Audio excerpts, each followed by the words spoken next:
Celui qui désobéit à Allah sciemment, c'est qu'il ne connaît pas son Seigneur. Wallahi, si tu connaissais ton Seigneur, jamais tu ne lui aurais désobéi. Si tu connaissais ton Seigneur, jamais tu lui aurais désobéi. Et pourtant, il pardonne matin, midi et soir. Il pardonne notamment les fautes faites par erreur, par oubli ou par contrainte.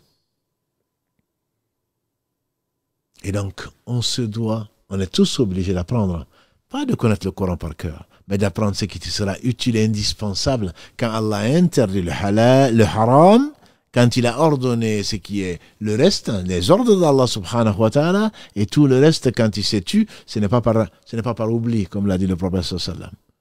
Allah vous a ordonné certaines choses, faites-les. Il vous a interdit d'autres, abstenez-vous-en.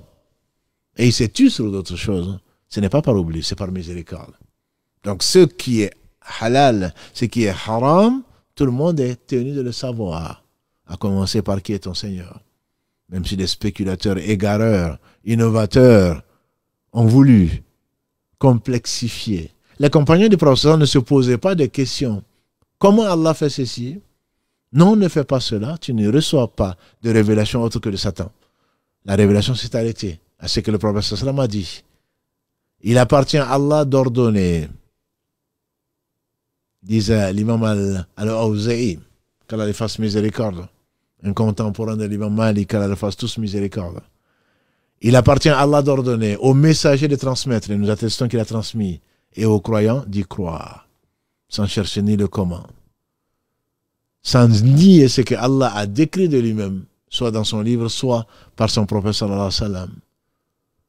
Sans le faire ressembler, bien entendu, rien. Rien ne ressemble à Allah, rien, absolument rien. Puisque tout a été créé par lui. Wallahu khalaqakum wa ma ta'malun. C'est Allah qui vous a créé ce que vous faites, y compris l'esprit, y compris ce que tu es en train de réfléchir maintenant, y compris ce que tu vas réfléchir, y compris ce que tu es et ce que tu seras, c'est Allah qui crée tout. Et tu ne vas pas chercher à faire ressembler Allah à ses créatures, puisque rien ne lui ressemble, subhanahu wa ta'ala. Tu n'as pas une nom de commun que de nom. Et tu ne peux pas t'exprimer. Nous, on ne peut pas comprendre autre chose que ce que l'on connaît. C'est pour cela qu'on compare. Quand on dit Allah rit, quand on dit Allah aime, bien entendu, rien ne lui ressemble. Mais le nier, le prophète sallam, c'est lui qui le connaissait le mieux. Tu ne peux pas le nier. Si tu le nies, très certainement, tu es égaré. Toi qui fais sortir les gens de l'islam parce qu'ils ont dit ce que le prophète sallam a dit lui-même.